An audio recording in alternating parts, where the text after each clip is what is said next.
Sejarah kontroversial Ratu Farida dari Mesir. Safinaz Zulfikar lahir pada 5 September 1921 di Alexandria.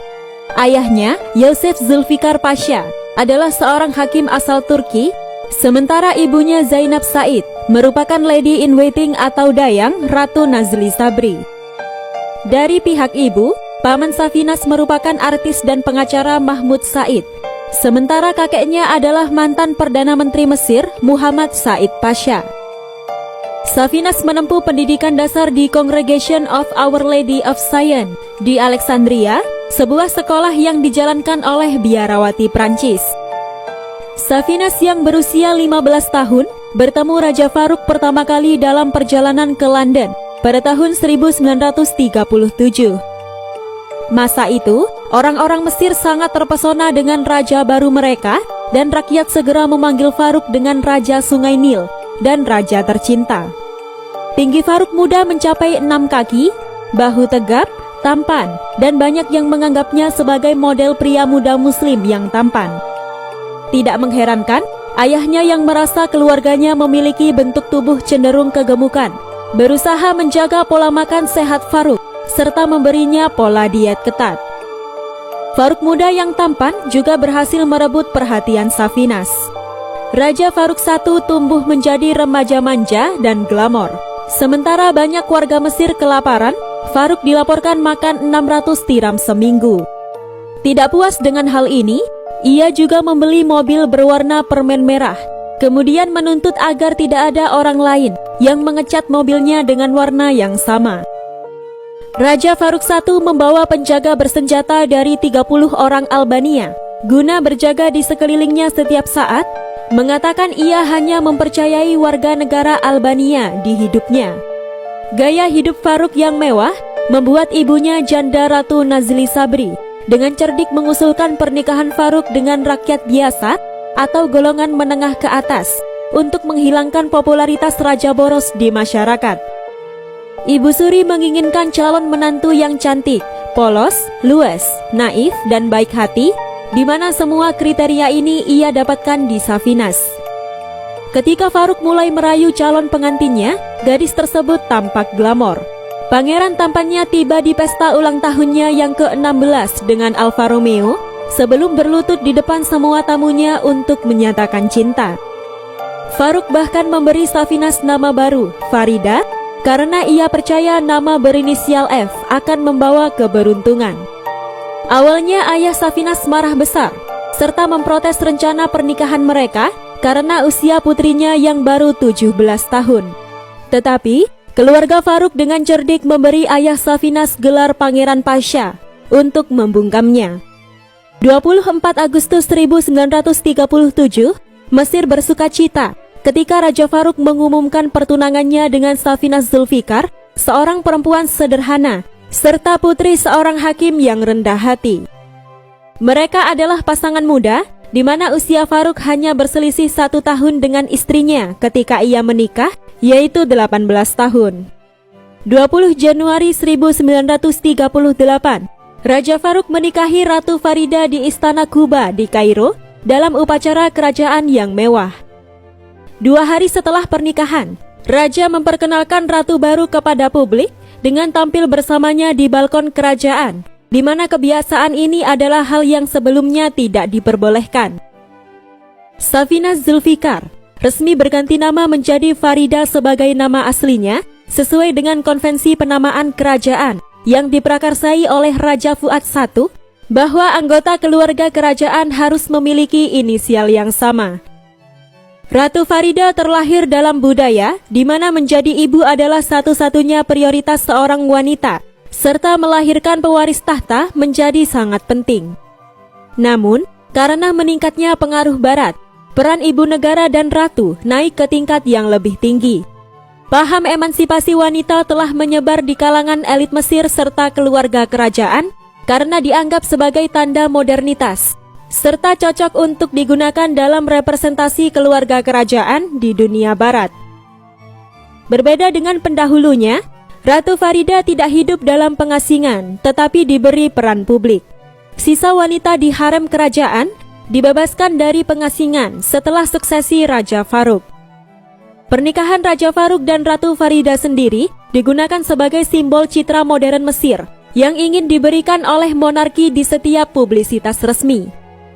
Pasangan muda ini secara resmi digambarkan sebagai dua orang yang revolusioner, terbuka, pernikahan monogami, dan pasangan ideal elit Mesir.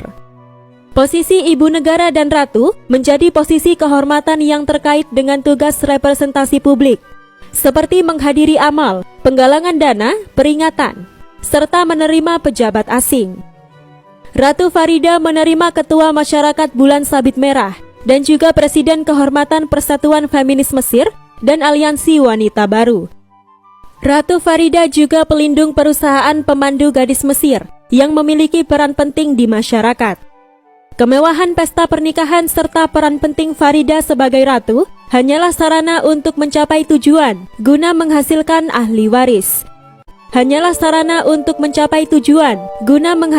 ahli waris.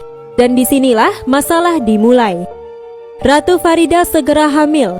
Yang terlahir bukanlah bayi laki-laki seperti harapan Farouk, melainkan bayi perempuan yang ia beri nama Princess Ferial. Farouk yang menjadi seorang ayah di usia 18 tahun memberikan respon yang kurang menyenangkan atas kelahiran putrinya. Well, ia mungkin belum dewasa sepenuhnya. Raja menghibur dirinya sendiri bahwa ia dan Ratu Farida memiliki banyak waktu untuk mendapatkan seorang putra.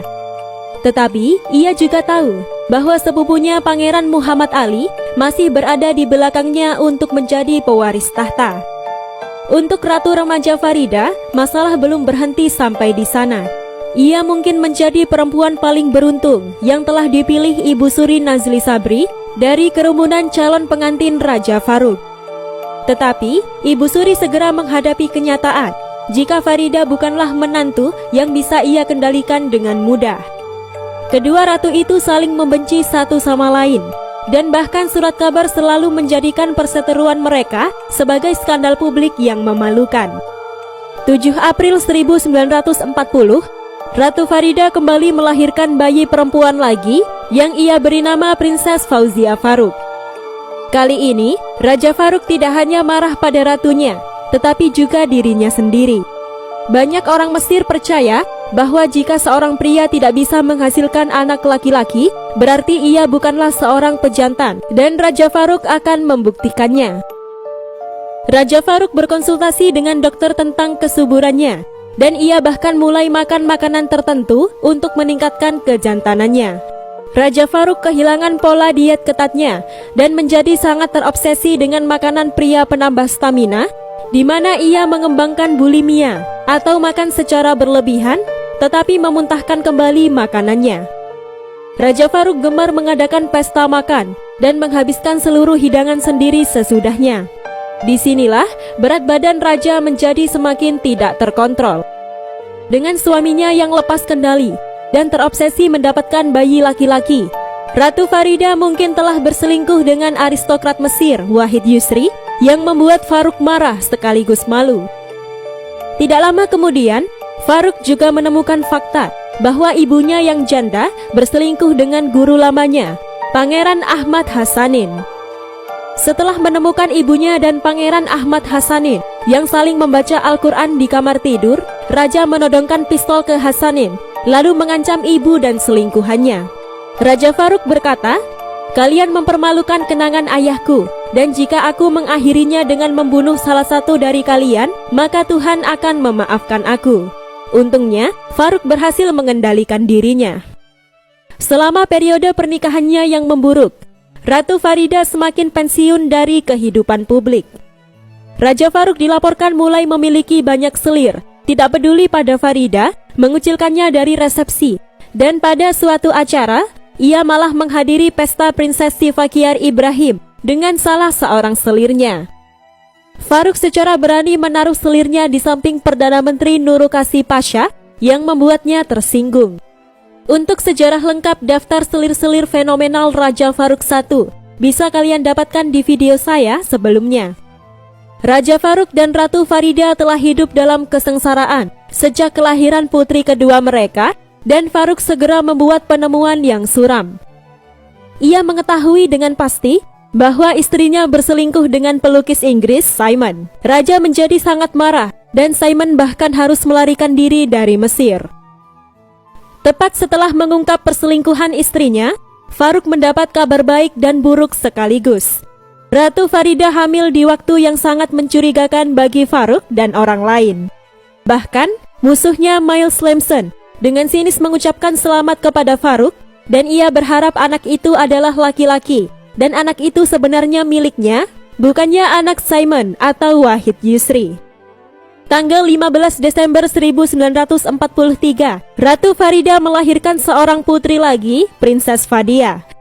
Karena Raja Farouk telah melakukan semua yang diperintahkan oleh dokter, ia memutuskan jika masalah ini pasti kesalahan Farida, bukannya dia. Farouk menuduhnya jika Farida secara fisik tidak dapat memberinya anak laki-laki. Kini, Farouk menjadi sangat putus asa dan ia mengambil keputusan yang menghancurkan, di mana ia menceraikan Ratu Farida. Raja Farouk merawat dua putri pertama mereka, sementara Farida merawat putri bungsu setelah perceraiannya. Well, mungkin Farouk masih ragu jika Princess Fadia bukanlah putri kandungnya. Ratu Farida sangat populer di masyarakat dan perceraian mereka menjadi skandal besar. Negara-negara barat menaruh antipati yang besar, baik karena betapa mudanya Farida serta kecantikannya.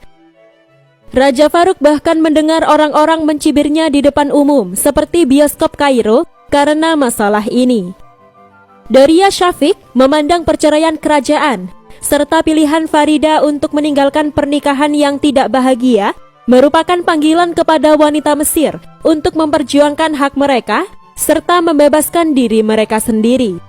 Sebagai imbalan atas kebebasannya, Farida menyerahkan tahta, dan apa yang dilakukan mantan ratu adalah salah satu gerakan tertinggi emansipasi di sejarah wanita Mesir. Farida tinggal di Mesir sampai 1964, kemudian ia menetap di Lebanon, di mana ia melihat anak-anaknya setelah hampir 10 tahun. Farida tinggal di Paris sampai ia kembali ke Mesir pada 1974, di mana monarki Mesir telah digulingkan dan saat itu berada di bawah kepresidenan Anwar Sadat. Farida tetap tidak menikah setelah perceraian dan pada akhir 1960-an, ia mulai melukis dan memiliki pameran pribadi di Eropa dan Amerika Serikat. Farida dirawat di rumah sakit pada September 1988 karena masalah kesehatan, termasuk leukemia, pneumonia, dan hepatitis. Farida dimasukkan ke dalam perawatan intensif dan mengalami koma. Farida akhirnya meninggal pada 16 Oktober 1988 di usia 67 tahun.